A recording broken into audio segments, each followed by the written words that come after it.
Qadrli kuzatuvchilar, kuzatishda davom etamiz. Yana natijamizni boshlanishi.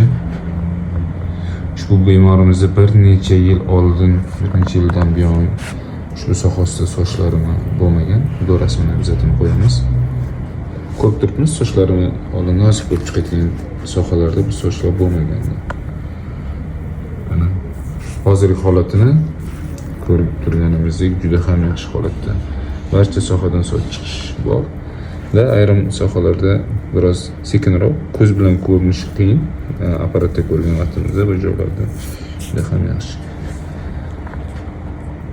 Qachonki ushbu o'choqli soch to'kilish bo'ladimi, subtotalmi yoki ko'p o'choqli to'kilish yoki total universal alopesiyalarda, ya'ni shunaqa holatdagi soch to'kilishlarda qancha erta bosqichda murojaat qilsa, ya'ni shu kasallik paydo bo'lishi bilan murojaat qilsa, shuncha tez yaxshi bo'ladi.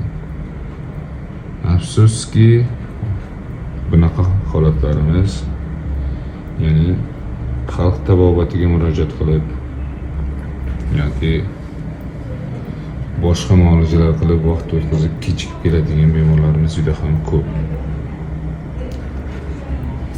Aka, bizni qanday topgansiz birinchi o'rinda? Savolimiz. Shu telefonni kelib internet orqali topganman, YouTube'da ko'rib. YouTube'dan topgansiz? YouTube'da mana qilingan sochlar, mana shu trixologiya bo'yicha ishlarni ko'rib, o'shandan keyin shu YouTube orqali topib keldim.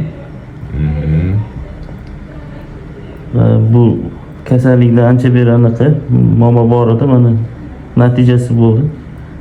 Ancha yillardan beri to'kilib, kengayib, shunaqa bo'lib ketdim. Hozir nima qilgansiz mana shu kungacha?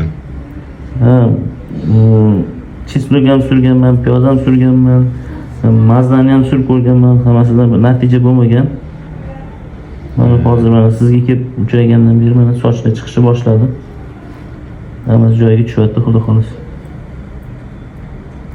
Shu o'rinda yana bir ta'kidlab o'tamiz. Chesnok, qalampir, shu kabi işte xalq tabobatida ko'p ishlatiladigan dorilarimizni ishlatib, terini kuydirib qo'yib, qaytadan sochlar chiqmaydigan holatgacha olib keladigan bemorlarimiz ham kam emas. Shu uchun nimadir qilishdan oldin to'g'ridan-to'g'ri shifokorga murojaat qilish tavsiya qilinadi. Kuzatishda davom eting. Albatta yangi postlar qo'yib boramiz.